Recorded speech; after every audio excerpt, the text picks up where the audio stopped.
Special ആയിട്ടുള്ളൊരു ചമ്മന്തിയാണ്.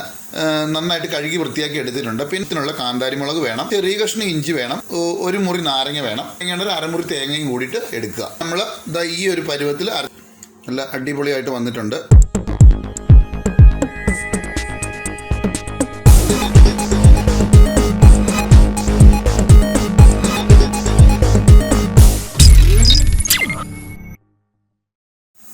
നമ്മളിന്ന് ചെയ്യുന്നത് വളരെ സ്പെഷ്യൽ ആയിട്ടുള്ളൊരു ചമ്മന്തിയാണ്. അതായത് പുളിയില കൊണ്ടുള്ള ചമ്മന്തി. ഇതുമാതിരിയുള്ള പുളിയില, അപ്പോൾ അതായത് നല്ല കിളുന്തല വേണം. ആ കിളുന്തല നമ്മൾ എടുക്കുക.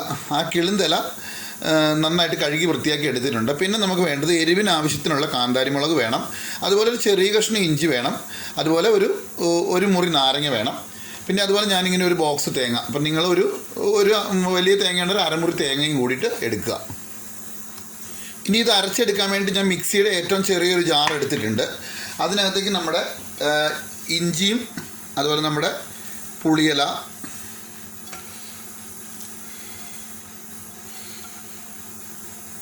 അതുപോലെ തന്നെ നമ്മുടെ കാന്താരി മുളക് ഇത്രയും ചേർത്ത് കൊടുത്തിട്ടുണ്ട്. ഇനിയിപ്പോൾ നമുക്ക് അതിലേക്ക് ചേർത്ത് കൊടുക്കേണ്ടത് ഇതുപോലെ ഒരു അരമുറി നാരങ്ങയാണ്. വേണമെന്നുണ്ടെങ്കിൽ പുളി കുറവാണെന്ന് തോന്നുകയാണെന്നുണ്ടെങ്കിൽ നമുക്ക് അരച്ചതിന് ശേഷമാണെങ്കിലും ചെയ്ത് കൊടുക്കാവുന്നേ ഉള്ളൂ. നമുക്ക് ഈ ഒരു അരമുറി നാരങ്ങയും കൂടെ ഇതിലേക്ക് പിഴിഞ്ഞ് ചേർത്ത് കൊടുക്കുക. ആ അരമുറി നാരങ്ങ ഫുള്ളായിട്ട് തന്നെ ഞാൻ പിഴിഞ്ഞ് ചേർത്ത് കൊടുത്തിട്ടുണ്ട്. ഇനി നമുക്ക് ആവശ്യത്തിന് ഉപ്പ് ചേർത്ത് കൊടുക്കണം. ഇപ്പോൾ ഇത്ര ഉപ്പ് ഞാൻ ചേർത്ത് കൊടുക്കുന്നുണ്ട്. ഉപ്പ് ഓരോരുത്തരുടെ ടേസ്റ്റിനനുസരിച്ചിട്ട് ചേർത്ത് കൊടുക്കുക. ഇത് നമുക്ക് ജസ്റ്റ് മിക്സിയിലൊന്ന് നന്നായി കറക്കി എടുത്തുകൊണ്ട് വരാം. വേറെ വെള്ളമൊന്നും ചേർക്കേണ്ട കാര്യമില്ല. ഈ ഒരു പരുവത്തിൽ അരച്ചെടുത്തിട്ടുണ്ട്. ഇനിയിപ്പോൾ നമുക്ക് ഇതിനകത്തേക്ക് തേങ്ങയും കൂടി ചേർത്ത് കൊടുക്കാം. തേങ്ങ നമ്മൾ അരയ്ക്കാനിടുമ്പോൾ റൂം ടെമ്പറേച്ചറിലായിരിക്കാൻ വളരെ ശ്രദ്ധിക്കണം. വീട്ടിൽ ചിരണ്ട തേങ്ങയാണെങ്കിൽ കുഴപ്പമില്ല. ആദ്യം ഇതിൻ്റെ ഒരു പകുതി തേങ്ങ ഇട്ടിട്ട് നമുക്ക് ഒന്ന് അരച്ചെടുത്തിട്ട് വരാം. അപ്പോൾ ജസ്റ്റ് നമ്മളൊന്ന് കറക്കി എടുത്തുകൊണ്ട് വന്നിട്ടുണ്ട്. ശരിക്കും അരിഞ്ഞിട്ടില്ല. ഇനിയിപ്പോൾ ഇതിനകത്തേക്ക് ബാക്കി ഇരിക്കുന്ന തേങ്ങയും കൂടി ഇട്ട് കൊടുത്തിട്ട് നന്നായിട്ടൊന്ന് അരച്ചെടുക്കാം. ഒരുപാട് ഫൈൻ പേസ്റ്റായിട്ട് അരഞ്ഞു പോകേണ്ട കാര്യമില്ല. ഇത് അരച്ചെടുത്തുകൊണ്ട് വന്നിട്ട് കാണിക്കാം. അപ്പോൾ ഇത് നമ്മൾ ഈ ഒരു പരുവത്തിൽ അരച്ചെടുത്തിട്ട് നമുക്കിത് ഈ പാത്രത്തിലേക്ക് ഇട്ട് കൊടുക്കാം. ഇപ്പോൾ നമ്മൾ എടുത്ത് വെച്ചിട്ടുണ്ട്. ഈ ഒരു സമയത്ത് നമുക്ക് ഇതിൻ്റെ ഉപ്പ് പുളിയൊക്കെ നോക്കുക. ഒരു കുറച്ച് ഉപ്പിൻ്റെ കുറവുണ്ടോ, ആ ഉപ്പ് ചേർത്ത് കൊടുക്കുക. പുളി വേണമെന്നുണ്ടെങ്കിൽ നിങ്ങൾക്ക് നാരങ്ങാനീര് ചേർത്ത് കൊടുക്കാം. അതുപോലെ തന്നെ നമുക്ക് ഇതിനകത്തേക്ക് ഒരു 2 ടീസ്പൂൺ, അധികം വേണ്ട 2 ടീസ്പൂൺ അല്ലുള്ള വെളിച്ചെണ്ണയാണ് ചേർത്ത് കൊടുക്കുന്നത്.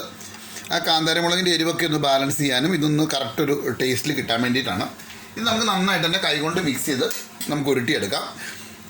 പിന്നെ കാന്താരിമുളക് ഇല്ല എന്നുണ്ടെങ്കിൽ നിങ്ങൾക്ക് പകരം പച്ചമുളകാണെങ്കിലും ഉപയോഗിക്കാം. പക്ഷേ പുളിയിലയും കാന്താരിമുളകും കൂടെ വരുമ്പോഴാണ് അതിൻ്റെ പെർഫെക്റ്റ് ടേസ്റ്റ് കിട്ടുന്നത്. അപ്പോൾ എന്തായാലും ഞാൻ നന്നായിട്ടൊന്ന് മിക്സിയിലെടുക്കട്ടെ.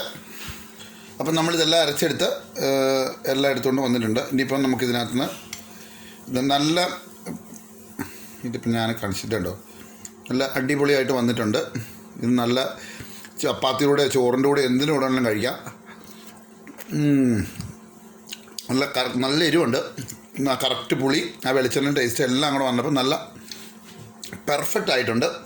അപ്പം ഇവിടെ പുറത്തൊന്നും പുളിയില കിട്ടാനില്ല. അപ്പം നാട്ടിൽ പുളിയിലയുടെ തളിരില കിട്ടാനുള്ള ഒരു പരീക്ഷിച്ച് നോക്കാം. നല്ല ടേസ്റ്റാണ്, നല്ല അടിപൊളി ടേസ്റ്റാണ്. അപ്പോൾ വീണ്ടും നല്ലൊരു വീഡിയോ ആയിട്ട് നാളെ കാണാം.